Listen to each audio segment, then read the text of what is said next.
Are you ready? మరలా నాకు తిరిగి అనుగ్రహించు. Praise the Lord. మరలా నాకు తిరిగి అనుగ్రహించు అయ్యా. నీలో మేము సంతోషించినట్లు నీ సంతోషాన్ని మాకు తిరిగి అనుగ్రహించవా? నీ రక్షణ సమాధానాన్ని మాకు తిరిగి అనుగ్రహించవా? మేము ఏమైతే కోల్పోయామో వాటన్నిటిని మాకు తిరిగి అనుగ్రహించవా అయ్యా? అవి ఎక్కడ నష్టపరుచుకున్నానో నాకే తెలియదయ్యా. చాలామంది అంటారు, నెలకెంత సంపాదిస్తామయ్యా, కానీ 20వ తారీఖు తర్వాత ఇంకొకరి దగ్గర మేము చేయి చాపాల్సి వస్తుందయ్యా. ఈ సంపాదన అంతా ఎక్కడికి వెళ్ళిపోతుందో అర్థం కావట్లేదయ్యా. మా కుమారుడు కష్టపడుతున్నాడు, మీ అంకుల్ గారు కష్టపడుతున్నారు, నా కుమార్తె కష్టపడుతుంది, నా అల్లుడు కష్టపడుతున్నారు, నా మనవాళ్ళు కష్టపడుతున్నారు, కానీ 20వ తారీఖు దాటగానే ఇంకొకరి దగ్గర చేయి చాపాల్సి వస్తుంది. ఈ రోజున నీకు అర్థం కావట్లా నీ సంపాదన ఎక్కడికి వెళ్ళిపోతుందో అని.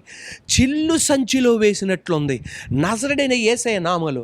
ఆ చిల్లు సంచి అనుభవానికి రిపేర్ కాదు నా దేవుడు చేసేది, అతుకుల వర్క్ కాదు, ఒక బ్రాండ్ న్యూ బ్యాగ్ దేవుడిచ్చెను గాక.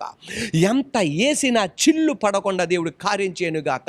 నీ సంపాదన రోగానికి ఖర్చు పెడుతూ, వైద్యులకి ఖర్చు పెడుతూ, ఆ రిపోర్ట్స్ అని ఈ రిపోర్ట్స్ అని ఖర్చు పెడుతూ నీకు నష్టం కలుగుతున్న ప్రతి చీకటి శక్తులు యేసయ్య నామములో దూరమవును గాక.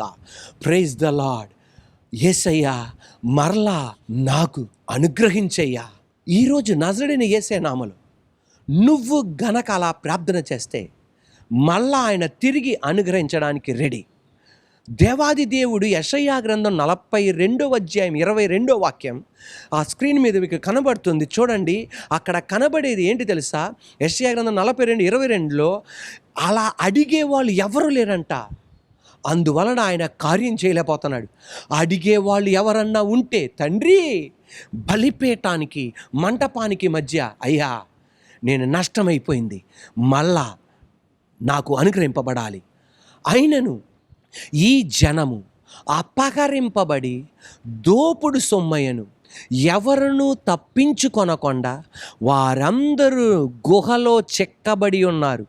వారు బందీ గృహములో దాచబడి ఉన్నారు. దోపుడు పాలయ్యిరి, విడిపించువాడెవ్వడనూ లేడు. అపహరింపబడి తిరిగి రప్పించమని చెప్పువాడెవడనూ లేడు. ఎంత వేదనకరం అయ్యా, తిరిగి మాకు అప్పగించయ్యా అని అడిగేవాళ్ళు లేడు. మాటి మాటికి ఇది ఎందుకు ఇలా జరిగింది, ఎందుకు ఈ కుటుంబం ఎలా జరిగింది, ఎందుకు బిడ్డలకు ఎలా జరిగింది, మనకి వివరణ కావాల్సే తప్ప నా కర్మ నా పాపం అందుకే ఇలా జరిగింది అనుకోవటం తప్ప దేవా ఎందుకు జరిగిందో మాకు తెలియదు. కానీ తిరిగి అనుగ్రహించగలిగిన దేవుడు నువ్వు. తిరిగి మా కూతురు అల్లుని తిరిగి కట్టగలిగిన వాడువు నువ్వు. కూలిపోయిన దాన్ని తిరిగి కట్టగలిగిన వాడువు నువ్వు. భూమి శూన్యంగా నిరాకారంగా మారిపోయింది. మారిపోయిన భూమి శూన్యంగా నిరాకారంగా మారిపోతే ఇదివరకు ఎంత అద్భుతంగా చేశాడో దానికి మించి అద్భుతంగా చేయగలిగాడు.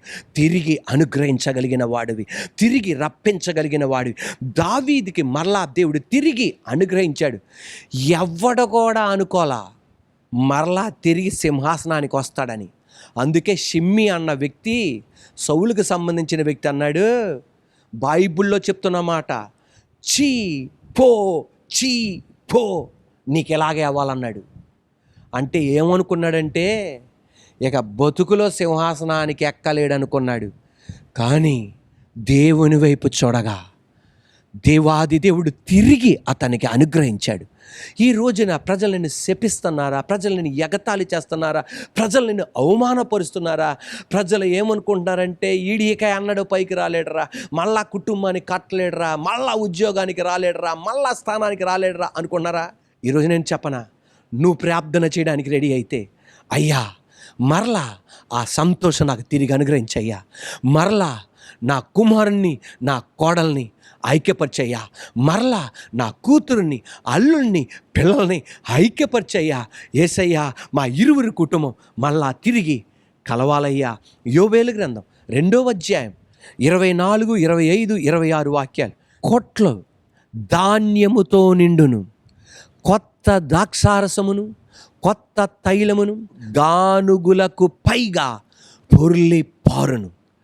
మీరు కడుపారా తిని తృప్తి పొంది మీ కొరకు వింత కార్యములు జరిగించిన మీ దేవుడైన యెహోవా నామమును స్తుతించునట్లు నేను పంపిన మిడతలను, గొంగళి పురుగులను, పసర పురుగులను, చీడ పురుగులను అను నా మహాసైన్యం తినివేసిన సంవత్సరముల పంటను మీకు మరలానిత్తును.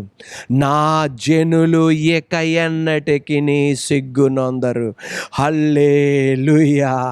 ఎప్పుడు బలిపీఠానికి మండపానికి మధ్య ఒక వ్యక్తి ప్రార్థన చేసినప్పుడు, అందుకే ఎజెకియెల్ గ్రంథం ఇలా చెప్పబడుతుంది, బండ సందుల్లో నిలబడడానికి ప్రార్థన చేసే ఒక వ్యక్తి కావాలి.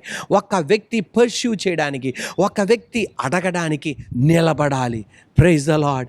ఈరోజు నజరేయుడైన యేసయ్య అధికారం గల నామములో నీకు అది తిరిగి నువ్వు పొందుకోను గాక. ఏమని ప్రార్థన చేయాలి?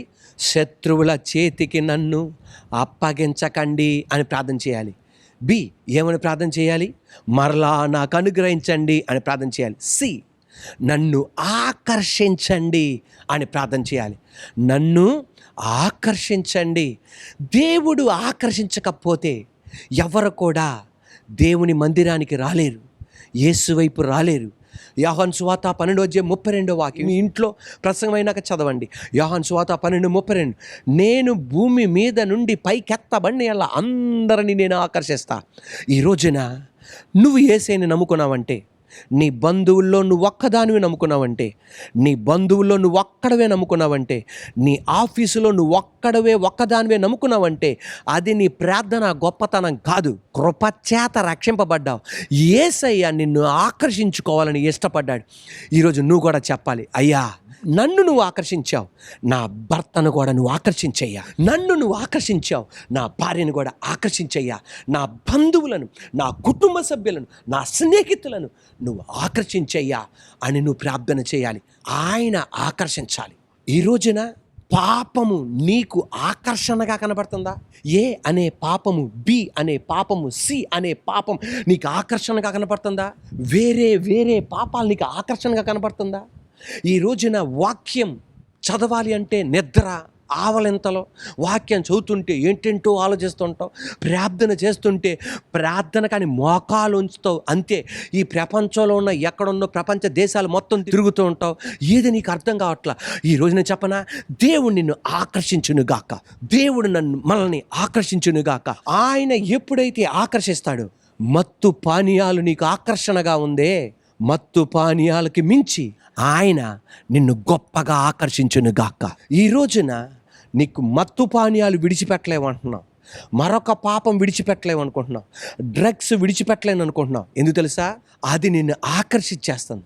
అందుకే మత్తు పానీయాలకు అలవాటు పడిన వాళ్ళు చూడండి, ఆ టైంకి వస్తే చాలు, వెంటనే అక్కడికి వెళ్ళకపోతే వాళ్ళ మనసులో ఏదో గందరగోళం. సిగరెట్ తాగేవాడు చూడండి, పేగులు పాడైపోతారా నాన్న, ఊపిరితిత్తులు పాడైపోతారా నాన్న అంటే కుదరదు, అంతే.